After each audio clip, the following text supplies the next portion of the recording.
Hello friends, स्वागत है आप सभी का हमारे चैनल क्विक स्टडी में। मैं कुमार बेस्ट। इस वीडियो के माध्यम से दोस्तों आपके यहाँ पर कराऊंगा तरंग प्रकाशिकी का पार्ट नंबर 2। दोस्तों यहाँ पर आपको मिलेगा रे ऑप्टिक्स का पार्ट नंबर 2, जहाँ पर आपने कल देखा था दोस्तों पहला पार्ट। आज यहाँ पर आप दूसरा पार्ट देखेंगे और आपको दोस्तों बेहद ही महत्वपूर्ण क्वेश्चन मिलने वाले हैं, क्योंकि आपके कल भी बहुत खास क्वेश्चन थे दोस्तों और आज भी बहुत ज़्यादा महत्वपूर्ण क्वेश्चन है, बार बार पूछे जाने वाले क्वेश्चन है। तो आप इत्मीनान से इनको देखिएगा दोस्तों और नोट कर लेंगे। तो आइए शुरू करते हैं, आराम से आप देखिएगा। और यहाँ पर देखिए, शुरू करने के पहले थोड़ी सी एक दरख्वास्त करना चाहेंगे दोस्तों, यदि आपने हमारे चैनल को सब्सक्राइब नहीं किया अभी तक तो प्लीज़ हमारे चैनल को सब्सक्राइब कीजिए और बेल आइकन को प्रेस करना ना भूलिएगा, ताकि हमारी वीडियो के नोटिफिकेशन दोस्तों आपको प्रथम प्राप्त हो सके। तो आइए शुरू करते हैं। इन क्वेश्चनों को दोस्तों आप नोट कर लेंगे, कॉपी पेन निकाल लीजिए आप एक। तो शुरू करते हैं। आइए, आज का क्वेश्चन है दोस्तों आपका पहला क्वेश्चन, आपका 19 वाला क्वेश्चन है।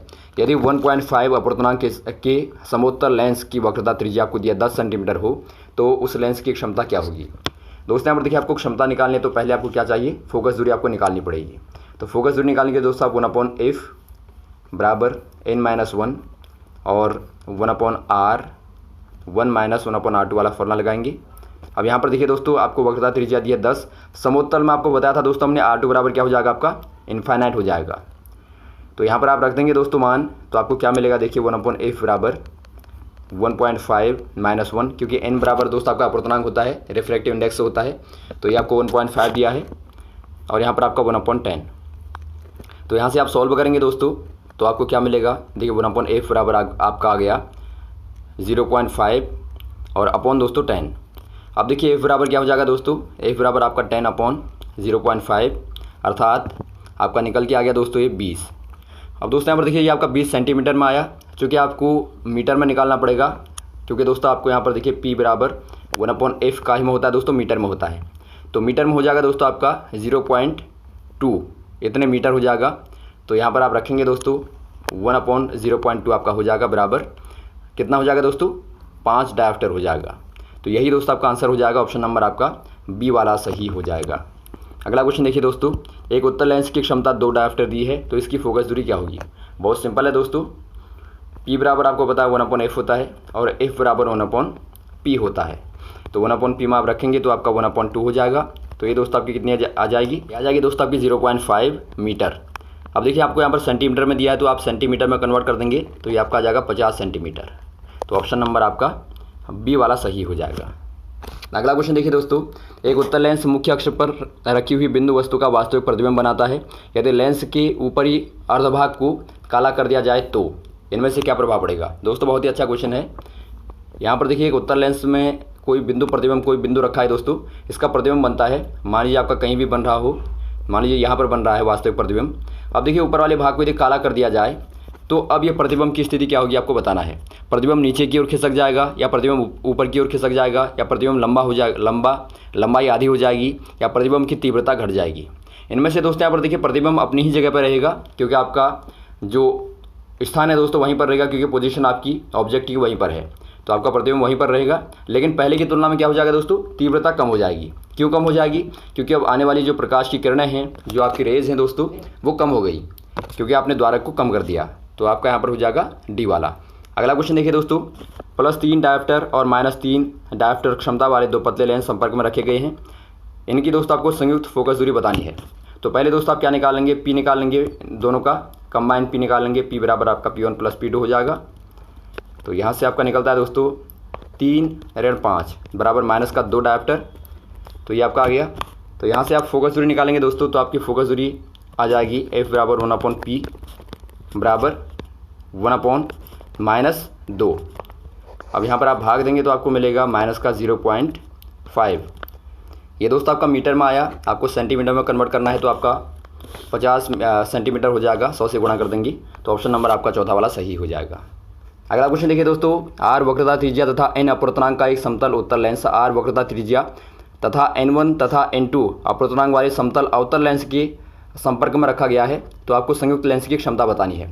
दोस्तों यहाँ पर देखिए, पहला वाला आपका लेंस जो है आपका समतल उत्तल है। दूसरा वाला आपका देखिए दोस्तों, ये जो आपका इस तरह का ढांचे में दिखता है, ये आपका अवतल समतल अवतल है। अब यहाँ पर देखिए, दोनों को इस प्रकार से मिलाया गया है कि एक आयताकार आपको स्लैब दिखती है। तो आपको बताना है दोस्तों, दोनों में इनकी क्षमता क्या होगी यहाँ पर दोस्तों।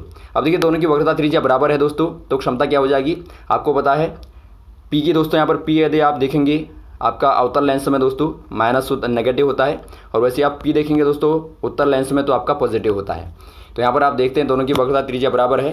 तो यहाँ पर दोस्तों आपकी संयुक्त लेंस की क्षमता क्या हो जाएगी, 0 हो जाएगी। तो ऑप्शन नंबर ए वाला सही हो जाएगा, आपका 0 हो जाएगी दोस्तों। अगला क्वेश्चन देखिए दोस्तों, दो लेंस जिनकी शक्तियाँ आपको दी हैं 4 डायोप्टर तथा -2 डायोप्टर संपर्क में रखे गए हैं, संयुक्त लेंस की शक्ति क्या होगी। दोस्तों वही क्वेश्चन आपका यहाँ पर है, P बराबर आप क्या करेंगे, P1 + P2 कर देंगे। तो ये आपका यहाँ पर आएगा 4 + -2 बराबर आपका 2। तो 2 डायोप्टर दोस्तों, ऑप्शन नंबर 2 वाला आपका सही हो जाएगा। अगला क्वेश्चन देखिए दोस्तों, एक प्रिज्म का अपवर्तनांक कोण 60 डिग्री है। जब प्रकाश की एक किरण 50 डिग्री पर आपतित होती है तो इसमें अल्पतम विचलन होता है। अल्पतम विचलन कोण का मान आपको बताना है। दोस्तों एक फॉर्मूला यहाँ पर होता है, देखिए आपतन कोण I, इंसिडेंट एंगल I बराबर ए जो आपका प्रिज्म का एंगल होता है प्लस न्यूनतम विचलन कोण Δm/2। तो ये फॉर्मूला आप याद रखेंगे दोस्तों हमेशा। अब यहाँ पर देखिए आपको I बराबर दिया 50 और ए आपको दिया प्रिज्म का एंगल कोण दिया है दोस्तों 60 डिग्री। तो आपको Δm निकालना है, तो आप आराम से निकाल लेंगे फॉर्मूले में रख के। यहाँ पर आपका 50 हो गया बराबर 60 + Δm/2। तो यहाँ से आप क्रॉस करेंगे दोस्तों तो आपको मिलेगा Δm बराबर 100 - 60 बराबर आपका 40 आ जाएगा। तो ऑप्शन नंबर आपका दोस्तों ए वाला सही हो जाएगा। तो ये फॉर्मूला आप अपने जहन में रखेंगे और आराम से आप निकाल लेंगे। अगला क्वेश्चन देखिए दोस्तों, एक समबाहु प्रिज्म न्यूनतम विचलन की स्थिति में है। यदि आपतन कोण प्रिज्म कोण का 4/5 हो, 5 गुना हो, तो न्यूनतम विचलन कोण आपको बताना है। दोस्तों बहुत ही अच्छा क्वेश्चन है, यहाँ भी आप वही इस्तेमाल करेंगे दोस्तों। आपको यहाँ पर दिया, मान लीजिए आपका प्रिज्म का कोण ए है, तो आपको दिया I बराबर 4/5A, ये आपको दिया है यहाँ पर। तो आपको निकालना क्या है दोस्तों, एंगल Δm निकालना है, न्यूनतम विचलन का कोण आपको निकालना है। तो यहाँ पर भी आप क्या करेंगे, पहले आप वही काम करेंगे, I बराबर A + Δm/2। तो यहाँ पर आप I बराबर रख देंगे दोस्तों, क्या निकाला था आपने 4/5A, तो 4/5A हो जाएगा ये। तो 4/5A बराबर A + Δm/2। तो यहाँ से दोस्तों आप Δm को निकाल लेंगे, आप क्रॉस कर देंगे दोस्तों। Δm बराबर आएगा आपका r/5A - A, आपने पक्षांतर कर दिया। अब देखिए दोस्तों आप जब घटाएंगे तो आपको मिलेगा, देखिए आपका 5A 8A - 5A करेंगे दोस्तों तो आपको मिलेगा Δm बराबर 3A/5। तो इतना आपका आ गया। अब दोस्तों यहाँ पर देखिए आपको क्या प्रिज्म का कोण क्या दिया है, ए को यदि आप देखें दोस्तों आपको दिया है कि समबाहु त्रिभुज। तो समबाहु त्रिभुज में आपको पता होगा दोस्तों प्रिज्म का एक कोण बराबर 60 डिग्री होता है, इसे आप नोट कर लेंगे। एक कोण आपका 60 होता है दोस्तों और तीनों आपके 60 के होते हैं। तो यहाँ पर देखिए आपका कितना बन जाएगा, Δm बराबर 3/5 × 60, काटेंगे आपका 12 आ जाएगा, 12 × 3 करेंगे तो आपका 12 × 36 आएगा। तो ऑप्शन नंबर आपका दोस्तों चौथा वाला सही हो जाएगा, 36 आपका न्यूनतम विचलन का कोण हो जाएगा। अगला क्वेश्चन देखिए दोस्तों, प्रिज्म से गुजरने पर निम्नलिखित में से कौन से वाले रंग का प्रकाश का विचलन सर्वाधिक होता है। दोस्तों यहाँ पर देखिए विचलन कहें या फिर आप विक्षेपण कहें, आप देखते हैं जब प्रिज्म से प्रकाश गुजरता है दोस्तों तो इसमें सर्वाधिक किसका विचलन होता है आपको बताना है। इसमें दोस्तों सबसे ज़्यादा विचलन होता है बैगनी रंग का। ऑप्शन नंबर आपका दोबारा सही हो जाएगा, क्योंकि बैगनी रंग की दोस्तों आपको पता होगा तरंग दैर्ध्य अर्थात वेवलेंथ सबसे कम होती है और लाल रंग की दोस्तों सर्वाधिक होती है, इसीलिए लाल रंग का सबसे कम विचलन होता है। अगला क्वेश्चन देखिए दोस्तों, जिस भौतिक घटना के लिए सर सीवी रमन को नोबेल पुरस्कार प्रदान किया गया वो क्या है। दोस्तों यहाँ पर देखिए सर सीवी रमन को नोबेल पुरस्कार किसके लिए प्रदान किया गया, ध्रुवण के लिए, व्यतिकरण के लिए, विवर्तन के लिए, प्रकीर्णन के लिए। ये दोस्तों प्रकीर्णन के लिए प्रदान किया गया, स्कैटरिंग के लिए दोस्तों, लाइट की स्कैटरिंग के लिए पता लगाया था उन्होंने। तो ऑप्शन नंबर आपका चौथा वाला सही हो जाएगा। अगला क्वेश्चन देखिए दोस्तों, निम्नलिखित में से किस रंग के प्रकाश की चाल जल में सर्वाधिक होगी। जल में दोस्तों लाल रंग के प्रकाश की चाल सर्वाधिक होगी, क्योंकि लाल रंग की अभी आपने देखा वेवलेंथ सर्वाधिक होती है। तो रेड आपका सही हो जाएगा, ऑप्शन नंबर पहला वाला सही हो जाएगा। अगला क्वेश्चन देखिए दोस्तों, उदय व अस्त होते समय सूर्य का ताम्र वर्ण अर्थात रक्ताभ या फिर आप कहें दोस्तों लाल रंग दिखता है, ये किससे संबंधित है, प्रकीर्णन से या प्रक्षेपण से या अपवर्तन से या व्यतिकरण से। ये दोस्तों यहाँ पर देखिए प्रकीर्णन के कारण अर्थात स्कैटरिंग के कारण दोस्तों आपको दिखाई देता है, क्योंकि आपने देखा होगा जब प्रकाश यहाँ पर सूर्य दोस्तों नीचे को ढलता है तो इसकी अधिकांश किरणें दोस्तों ऊपर की ओर जाती हैं। तो इनमें क्या होता है, सारी की सारी किरणें दोस्तों एब्जॉर्ब कर ली जाती हैं, लेकिन आपका जो लाल रंग होता है उसकी वेवलेंथ बड़ी होती है, तो इसीलिए दोस्तों वो प्रकीर्णित होते हुए आपको दिखाई देती है। अगला क्वेश्चन देखिए दोस्तों, एक व्यक्ति 2+2 डायोप्टर का चश्मा पहनता है तो उसकी दृष्टि दोष होगा। दोस्तों यहाँ पर देखिए आपको पता होगा P बराबर पॉजिटिव होने का मतलब क्या होता है, ये आपका दोस्तों उत्तर लेंस होगा।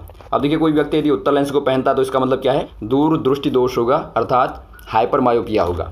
तो ऑप्शन नंबर आपका दोस्तों 2 वाला सही हो जाएगा। अगला क्वेश्चन देखिए दोस्तों, सामान्य नेत्र की स्पष्ट दृष्टि की न्यूनतम दूरी क्या होती है? दोस्तों यहाँ पर देखिए, यदि आपको स्पष्टतया देखना है तो सामान्यतः नॉर्मली दोस्तों आपकी कितनी दूरी होनी चाहिए आपको बताना है। अनंत होनी चाहिए, या 50 सेंटीमीटर, या 25 सेंटीमीटर, या फिर 75 सेंटीमीटर। ये दोस्तों आपकी होनी चाहिए 25 सेंटीमीटर। ऑप्शन नंबर आपका तीसरा वाला सही हो जाएगा। अगला क्वेश्चन देखिए दोस्तों, इलेक्ट्रॉनिक सूक्ष्मदर्शी की विभेदन क्षमता प्रकाशिक सूक्ष्मदर्शी की अपेक्षा अधिक होती है। कितनी अधिक होती है आपको बताना है। दोस्तों यहाँ पर देखिए, इलेक्ट्रॉनिक सूक्ष्मदर्शी जो आपका होता है दोस्तों, वो सामान्य की तुलना में बहुत ज़्यादा प्रभावशाली होता है। तो कितना गुना ज़्यादा होती है आपको बताना है, 5 गुना, या 50 गुना, या 500 गुना, या फिर 5000 गुना। ये दोस्तों आपकी होती है 5000 गुना ज़्यादा। तो ये आपको यहाँ पर पता होना चाहिए। ऑप्शन नंबर आपका चौथा वाला सही हो जाएगा। बार बार आता है दोस्तों क्वेश्चन। और दोस्तों यहाँ पर देखिए, आपको पता होगा सूक्ष्मदर्शी क्या होता है, एक माइक्रोस्कोप जो दोस्तों छोटे वाले पार्टिकलों को देखने के कार्य में आता है। और इसमें दोस्तों यहाँ पर देखिए 2 उत्तल लेंस का प्रयोग किया जाता है। अगला क्वेश्चन देखिए दोस्तों, नेत्र लेंस की प्रकृति होती है। बहुत बार ये क्वेश्चन बार बार पूछा गया है दोस्तों। जो आपका नेत्र लेंस होता है, आपने देखा होगा आंखों के बाहर से लगाने वाला होता है दोस्तों, एक छोटा सा लेंस। तो इसकी प्रकृति क्या होती है, किस प्रकार का होता है? अभिसारी होता है, अपसारी होता है, या अभिसारी तथा अपसारी दोनों होता है, इनमें से कोई नहीं। ये दोस्तों आपका होता है अभिसारी। अभिसारी मतलब दोस्तों आपका उत्तल लेंस अर्थात कॉन्वेक्स आपका होता है दोस्तों। अगला क्वेश्चन देखिए दोस्तों, निकट दृष्टि दोष अर्थात मायोपिया में पीड़ित व्यक्ति के लिए प्रयुक्त किया जाता है कौन सा वाला लेंस? अवतल लेंस, या अवतल दर्पण, या उत्तल लेंस, या उत्तल दर्पण। दोस्तों अभी आपने देखा हाइपर मायोपिया में आपका उत्तल लेंस का इस्तेमाल किया जाता है। मायोपिया में दोस्तों अर्थात निकट दृष्टि में अवतल लेंस का प्रयोग किया जाता है। तो ऑप्शन नंबर आपका ए वाला सही हो जाएगा, कॉनकेव लेंस का। अगला क्वेश्चन देखिए दोस्तों, दूरदृष्टि दोष से पीड़ित व्यक्ति के लिए प्रयुक्त किया जाता है। अभी आपको बता दिया जा चुका है क्वेश्चन, ये आपका उत्तल लेंस का प्रयोग किया जाता है। तो दोस्तों आप यहाँ तक क्वेश्चन को तैयार कीजिए। जो आपके बचे हुए क्वेश्चन है पार्ट नंबर 3 में आपको कराएंगे। और दोस्तों यदि आपको कोई कन्फ्यूजन रहा हो तो आप कमेंट बॉक्स में कमेंट कर सकते हैं। और वीडियो अच्छा लगा हो तो आप ज़रूर लाइक, शेयर और सब्सक्राइब करें दोस्तों। Okay, thanks. जय हिंद, जय भारत।